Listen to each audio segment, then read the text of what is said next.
Это программа «Актуальное интервью». В студии Иван Лазаренко. Здравствуйте.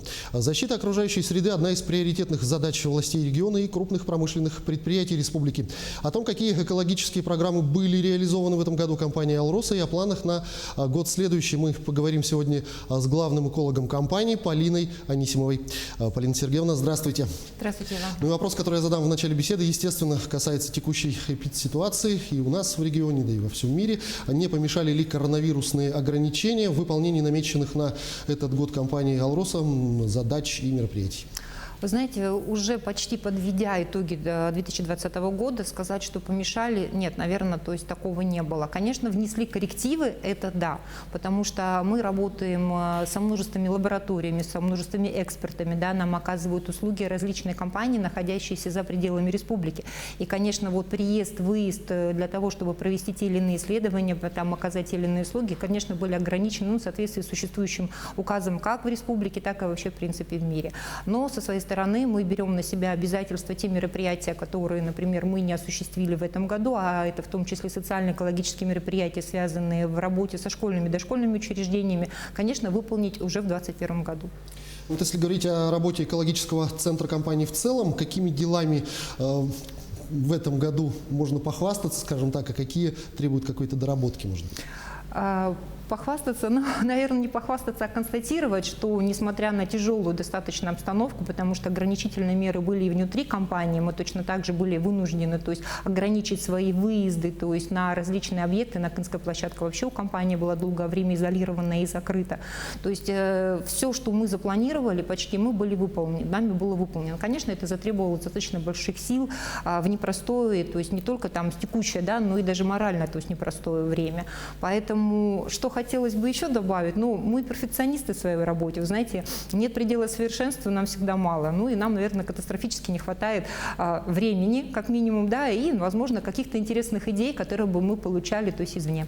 Ну, и мне кажется, вопрос экологии – это вот такой вопрос, в котором переборщить нельзя. Конечно.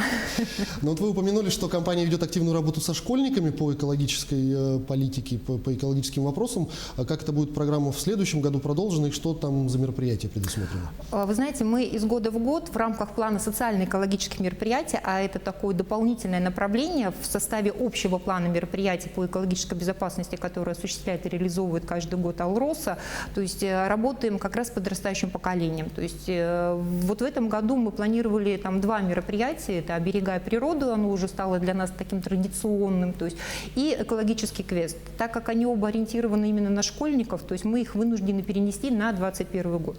То есть в отношении «Оберегая природы», то есть уже можно сейчас сказать, что у нас абсолютно все подготовлено, нам необходима только возможность доступа к школам, и мы очень рассчитываем, что в 2021 году мы это получим. А более старшее поколение планируется к охвату этими мероприятиями? Мы всегда открыты для любых участников. Так, например, ежегодная традиция, которую компания вменила еще начиная там с 2017 года, это Let's Do It, это Международный день субботника, который проводится 15 сентября.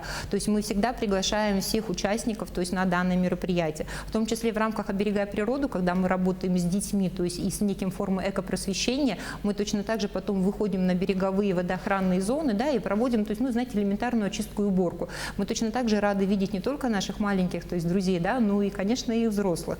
И если говорить о планах, например, 2021 года, то в состав данного мероприятия мы хотим, ну, вернее, даже не то, что хотим, мы уже планируем проводить такой грантовый конкурс, как «Зеленые проекты». Конечно, наверное, он больше будет ориентирован на уже взрослое поколение, это какие-то общественные организации, то есть, или объединения, или даже некоммерческие организации, то есть и какие-то фонды.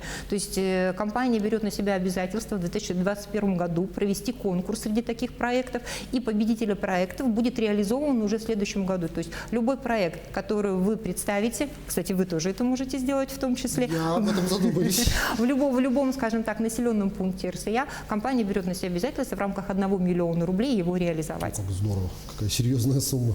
Расскажите, пожалуйста, как происходит у вас, как тесно у вас происходит сотрудничество с властями нашего региона, с региональным министерством экологии, и какие основные цели во время этого взаимодействия ставятся и перед компанией, и, может быть, перед нами?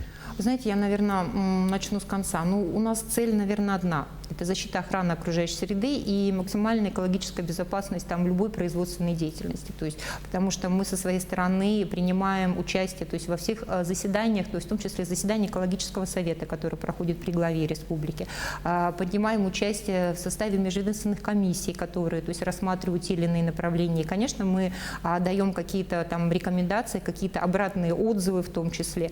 В основном, конечно, мы работаем с Министерством экологии, и здесь мы выражаем огромную благодарность за тот открытый посыл, который мы на сегодняшний момент имеем. Мы проводим совместные рейдовые мероприятия, мы открываем, то есть, для участников, то есть инспекторского состава, даже когда в их состав входят представители общественных организаций или просто граждан, наши производственные объекты. То есть мы всегда говорим, что акционерная компания «Алроса», она достаточно открытая, она всегда готова к диалогу, а если тем более это диалог конструктивный. Это очень здорово, что есть такое взаимное, я так понимаю, понимание остроты экологического вопроса. Вы знаете, дело в том, что здесь идет и посыл от самого главы Республики Саха-Якутия, потому что еще в 2019 году в соответствии с одним из первых указов, да, этот был указ как раз об экологическом благополучии Республики Саха-Якутия, компания разработала долгосрочный план мероприятий, который рассчитан на 5 лет, и как раз согласовала его с министром экологии. Вот буквально у нас на Митне была встреча, где мы как раз обсуждали, то есть, внесение, то есть, корректировок в данный план, то есть, исходя уже из фактической ситуации, потому что компания не стоит на месте, компания развивается, то есть, и, конечно, то есть, все, что связано с охраной окружающей среды, это не тот передел, на котором компания экономит. Ну, вот, кстати говоря, о планах на, давайте, грядущий год. Какие экологические мероприятия запланированы на 2021 год? Не будет ли каких-то, может быть, сокращений программ в этой сфере? И будут ли поддерживаться проекты, которые уже поддержаны? Это сохранение северного оленя и, например, развитие парка «Живые алмазы Якутии». Как я уже отмечала, то есть в компании существует такой вот большой план мероприятий по охране окружающей среды, да, то есть, который измеряется миллиардами рублей, то есть, и, например, вот мы сейчас закрываем там финансовый год 2020 года, понимаем, что, то есть, порядка опять 6 миллиардов рублей у нас, несмотря на тяжелое экономическое положение, как у компании, так и в стране, в принципе, в целом, то есть, были реализованы. То есть на 2021 год мы закладываем еще больше, то есть, финансирование, поэтому о каком-либо сокращении речи не идет абсолютно. То есть есть уже хорошая традиция у компании, то есть это как раз поддержание парка «Живые алмазы». Финансирование данного парка также продолжится компанией. То есть мы также продолжим свое участие с дирекцией биологического разнообразия по поддержанию таймырской популяции дикого северного оленя. Все, что касается вопросов зарыбления и восполнения водных биологических ресурсов, то есть те обязательства, которые компания на себя взяла, то есть еще несколько лет назад, и 2020 год у нас был такой беспрецедентный, то есть, да, вы, наверное, тоже могли видеть, когда… Мы все это, да, на себе ощутили практически каждый житель. Да, то есть и мы взяли такую достаточно высокую планку, и, конечно, мы не хотим делать шаг назад, мы стремимся только к шагам вперед. Вот. А в отношении, то есть, каких-то новых мероприятий мы все время устраиваем мозговой штурм, и поэтому мы говорим, что мы открыты для каких-то новых идей. Вот буквально, например, также в этом году мы реализовали такой интересный проект, как публикация книги «Колодец сказок». То есть каждый участник мог прислать нам на сайт свою сказку, то есть народным голосованием были избраны лучшие сказки. Эти сказки были, то есть, опубликованы в тиражом 500 экземпляров, да, и, то есть, направлены там в библиотечные фонды. Так вот, исходя из идеи, которую нам подсказало как раз Министерство экологии, то есть теперь эта книга будет переведена на якутский, на венкийский языки, то есть и уже в первом квартале, то есть 2021 года, она будет опубликована и точно так же передана, то есть там в библиотечные фонды. То есть еще одно из интересных направлений, которое мы ставим себе на 2021 год, это открыть плодовый сад. То есть, вы знаете, плодовый сад. Мы хотим доказать о том, что даже в таких тяжелых климатических условиях, как Республика Саха-Якутия, все-таки возможно, чтобы цвели плодовые деревья, такие как вишня, яблони или облепиха. Будем с нетерпением ждать реализации этого, безусловно, интересного проекта. Обязательно осветим его на нашем телеканале. Полина Сергеевна, я благодарю вас за эту беседу. Спасибо, что ответили на наши вопросы. Всего доброго. Спасибо вам. Берегите себя, берегите природу и не болейте. Это была программа «Актуальное интервью». Сегодня мы беседовали с главным экологом «Алросы» Полиной Анисимовой. Берегите себя, обязательно носите маски, дезинфицируйте руки и соблюдайте социальную дистанцию в общественных местах. До встречи в эфире.